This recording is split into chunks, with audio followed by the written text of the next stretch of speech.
Does your company pay for internet circuit connections? What I'm going to talk to you about has two parts. The first part is a brief note on what these devices are and a description of what can happen when you tell a company that offers them to terminate your circuit. That's because that will give you immediate information you may be able to turn to your own financial advantage right now. The second part will allow you to gain some financial advantage and is broken down further into what these circuits are, what they're intended for, what they actually do, and the wild costs they can cause to your company, small or gigantic. We will also discuss the obscene profits gained by this particular part of our economy and how they can impinge on growth, slow technical development, and hurt business in general, as well as specifically for you. So part one, what the heck is a business internet circuit? Well, a business internet circuit is a dedicated high-speed connection that provides reliable internet access for businesses to the internet. It's like a private highway for data, ensuring consistent performance and security. SD-WAN, often shortened, means Software-Defined Wide Area Network, and it's a technology that manages and optimizes these circuits, making them more efficient and flexible. So that's how you connect your business to the internet. Now let's say we have a question. All I want to do is cancel the service and go with a new carrier. Why is the finance department in rebellion and the legal department calling me? What's going on? Well, terminating an SD-WAN contract early can lead to significant financial pitfalls. First of all, there's early termination fees that can occur, and contracts often include hefty fees for breaking the agreement before its end date. Residual contact value, you might be liable for the remaining value of the contract, especially if the provider can't easily resell unused capacity. Equipment buyout costs. If you own the SD-WAN equipment, you may need to buy it from the provider to fully terminate the contract if you don't own it. Lost investment. You may lose money invested in configuring and implementing the SD-WAN solution.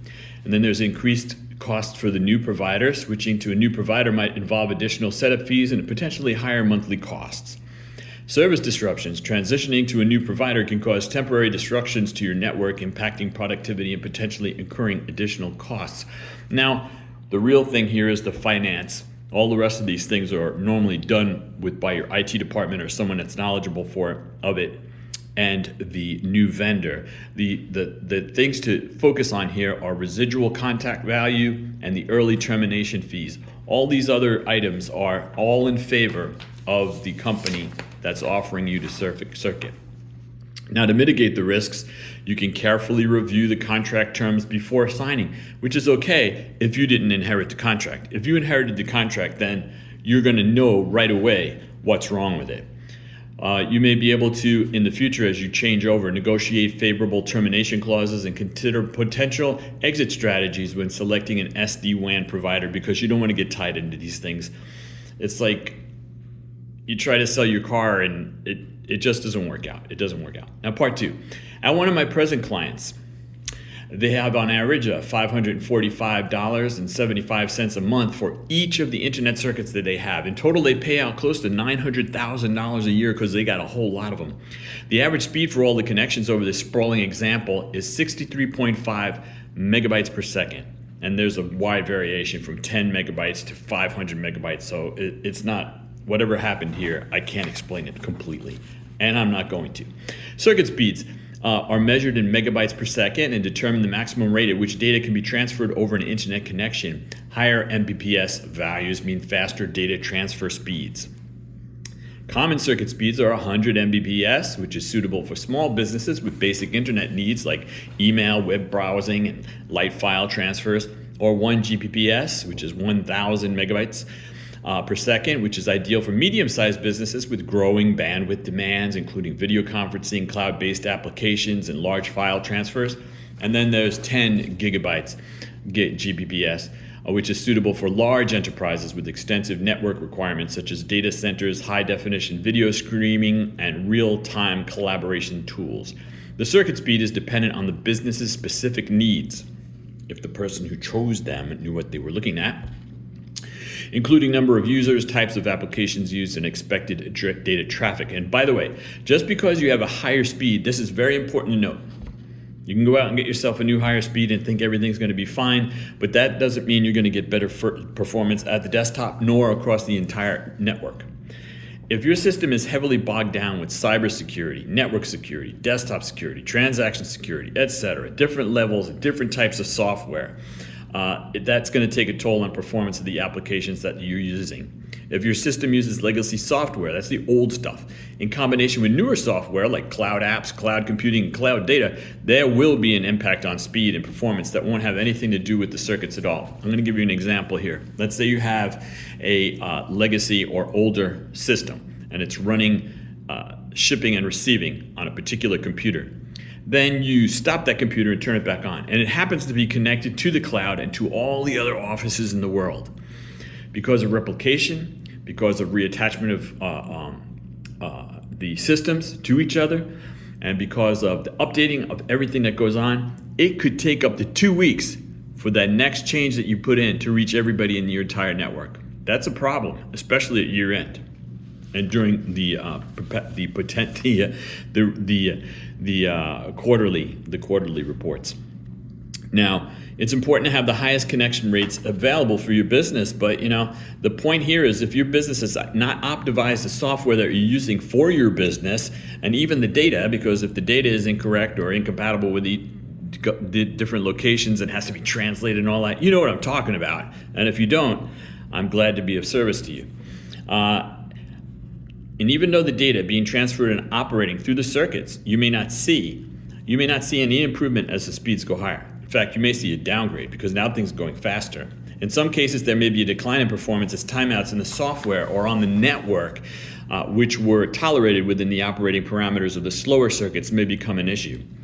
Often circuits are organized and operated by a completely different group within information technology than the programming and operations staff, and if they talk to one another or even know each other, that would be a unique experience. And that's a terrible thing in the information technology industry, but if you're not aware of that, or you should be. At the example client I'm discussing, this miscommunication and total lack of understanding on the parts of some of the folks of operational performance of the applications and programs leads to a delay of a year before the problem was even discussed by company employees and mid-level executives. At which point some of the mid-level executives were starting to duck because it looked like it might have something to do with them, and it did a little bit. But really, the choices were being made much higher to them, and by folks that didn't understand what they were making choices at, didn't ask the questions. And then again, if you don't get the information, how could you know what questions to ask? But truly, if you've got the title of some sort of information department executive, you really should know what's going on. To make matters worse in the case that I'm representing, it might have been possible to start these conversations earlier, but because the responsible parties involved in working with the circuits were not asked for a complete system review before upgrading the circuits, they did it immediately without concern for system impact. That's an operational problem. Now let's get back to what might be termed the villain in this story, because it's not the people that I was just mentioning, it's not the processes I was just mentioning. Those are all unfortunate mistakes and lack of planning. But let's take a look at the villain in the story and leave the internecine warfare to others in the human resources department. We'll let them take care of it. For a review, here's the average monthly cost for our example internet connection at 64.5 Mbps, which is lower than what would be for a small company. And this is a big company I'm talking about. It's a big company, international company. So the example internet connection is 64.5 Mbps, which is 540, and comes in at a cost of 545.75 USD for an annual cost of $8,385 for the whole batch of them. A home internet connection of 100 Mbps can be had for $65 a month, and that yearly cost would be $780. So there's a big difference. That's a 91.7% premium for the corporate connection as opposed to the home connection. There is no difference between the two, okay? There's your magic information right there. They were put out first with higher prices, and then the households came along, and the things they were given to people were like inadequate, so they just started dumping these things because they're cheap and easy to make. But they left the companies, the industrial side, back on the back burner, and they're getting burned, okay? So there's essentially no difference between the two. So you shouldn't be getting charged all this much. Even if we doubled the rate from the household and then double the security and all that stuff from the household to the business, it's still totally out of line. You could probably stop reading or listening now, because this was written. You could probably stop listening now and track down the person paying these charges. But unless you're running your own business or have a few employees, this sort of thing can be buried in billing. Okay, I'm glad you hung in there. And finance and pushed off to a worker whose connection to these things might not be altogether obvious. And that would be an internal issue to overcome. Check this out. Let's say for the purpose of what we're talking about here, is that you found that person and you have decided you want to swap out these overcharged and underperforming devices for newer equipment. Well, you'll find that they're under contract. That's what we've been talking about. Here come the contracts, here comes the villain. Similar to contracts that used to be the vogue for exercise gym contracts over the past couple of decades. So it's kind of like exercise gym contracts, right? You can't get out of them. They have an early disconnect, disincentives, financial punishments attached to them. Often they're equal to or in excess of the cost it would be to just let the contract run out. That's a disincentive for you, isn't it? You know, they'll charge you more to get rid of it than if you just let it sit there. And that's something on their side. We're not talking about that here. Now, let's say you get over that one and you throw some money at it, and you have several others you'd like to divest yourself of and replace with another service. If you don't have a bulk contract, that will be pretty tricky, and I'm going to tell you why. And it requires vigilance over all the terms and conditions of each one of the circuits and the group. We've already seen that we can potentially achieve cost savings of over 90%, 90% sign, 90%. Who wouldn't want to do that? Me, I'd do that, but I don't know. Who wouldn't want to do it? I don't know. Nobody's answering. For starters, most business owners and operators are unaware of this bizarre national and international business operation. You think it's totally in line with the internet connections and the telephone system? No, it's not happening. It's formed and been in place for such a long time, more than 40 years. It has grown like a fungus in dark space without much attention being given to it. Ooh, fungus in dark space. That's like in the back of the refrigerator before they clean it out of the holidays. Of course, if you're not aware of something, there is little chance you're going to begin to ask questions about it, right? Those questions again. If you don't know what's going on, if you don't know what's there, what are you going to ask about? And this is one of those cases. Now, for mid and large size corporations, and remember the average that this large corporation has right now is less than a home connection, right? So they're totally not clued in on what's going on here. Now, for mid and large size businesses that do not have accounts payable locations at each office, and most don't, some farm it out. This situation can not only start quietly, but get out of hand over the course of a few years and never be seen distinctly. You'd never know what was going on. It will regularly been, and it has been, at many of the corporations and other clients that I have, lumped in with other charges and just stuffed under normal cost of doing business. Oh, you just got to pay that. That's how much it costs. No, that's not how much it costs. Stop doing that. Now, none of these charges are normal. Even when marginally legitimate, these charges are excessive for what is provided. And as we have discussed, do not actually provide the speed of computing that is assumed. It's not. It's a shame that the sales force that offer these connections often pose these devices as things that will make your business faster, when all that will actually happen is that the raw data might be transferred, but there's no guarantee that the software will perform any better, and more often than not, it's going to perform worse. Now, what is a company detects that their systems, how is it that a company may detect that their systems are slowing?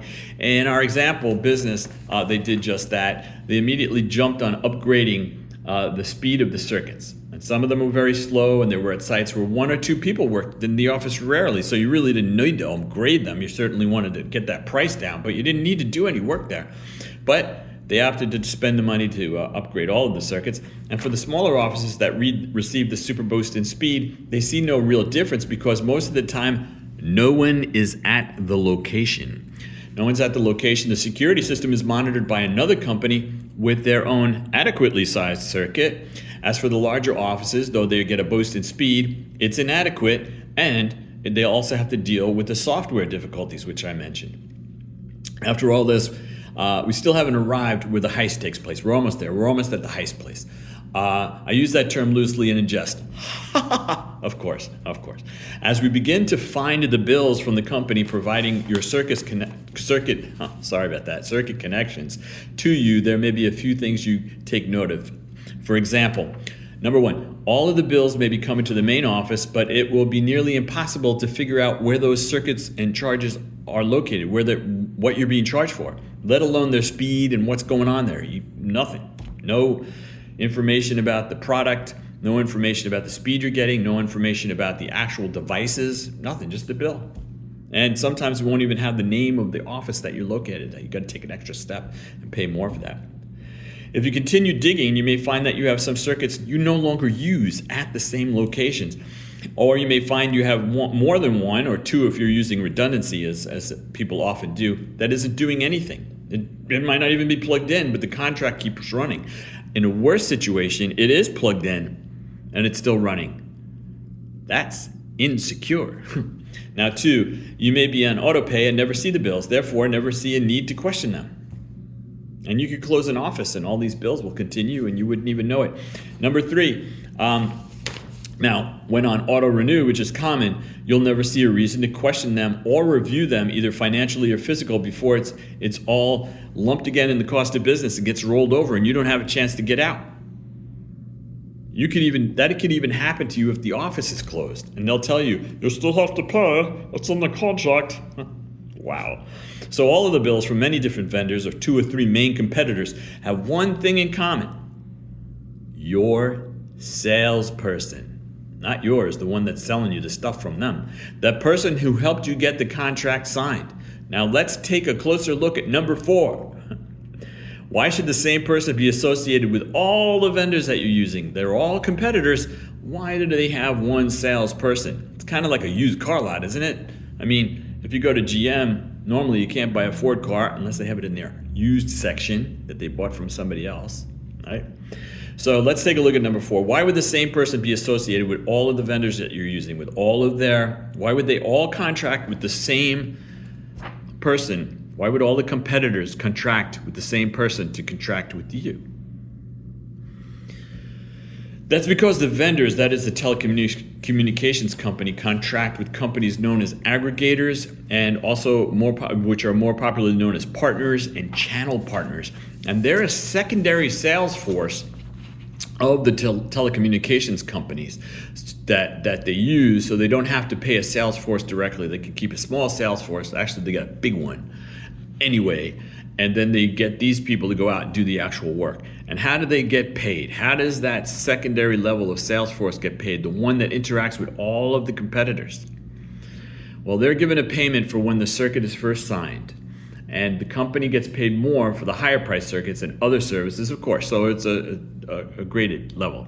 They also can receive, after they go past there's like 5 levels, there's different ones, but after the first level where you just get paid for selling something, like selling a vacuum cleaner, you can also get paid for the amount of time that a person uses a vacuum cleaner. And that's for these businesses that continue on. And what happens here is they get a payment monthly normally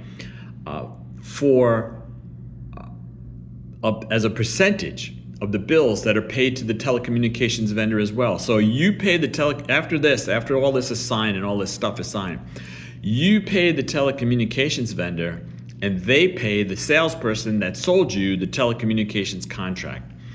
Often called a service payment, some folks call it a kickback, and that's nasty, but in common parlance, that is an illegal payment made to someone in a position of power or influence as a reward for their help with something. It's often a percentage of the total income from a transaction and paid secretly and illegally.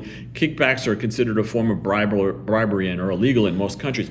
Now, it's not necessarily illegal, but we're throwing the word kickback in here because it is done secretly. You can ask your salesperson directly what they're getting and what their business relationship is with your vendors, who are part of a group of an entire set of competitors that this person represents, and they will not tell you what I just did. So that's what I got for you now. The reason the word kickback is kicked around by those who pay and start to figure this out is because the relationship and pay scales taken by the intermediary, the salesperson, is kept secret. Shh. They have no incentive to improve your relationship business-wise, to give you the thing that exactly matches you. They want to give you as much as they can for as much as they can. They want to make sure that you never get out of it, and that if you decide to get out of it, they make it just as hard as possible for you. And that is what I have for you now. Now again, if you'd like to learn how to save a great deal of money yourself, feel free to reach out to me and we'll talk. I'll give you some more information about this. I can give you a sample look over. If I actually do something for you, then I'll charge you for it. But I would actually tell you what I was going to do and what was going to happen. And I wish you well. You can figure this out yourself. No problem. But I'll help you if I can, because this is an unacceptable situation in the modern business environment in the United States of America, and I hope to see it come to an end. Thank you.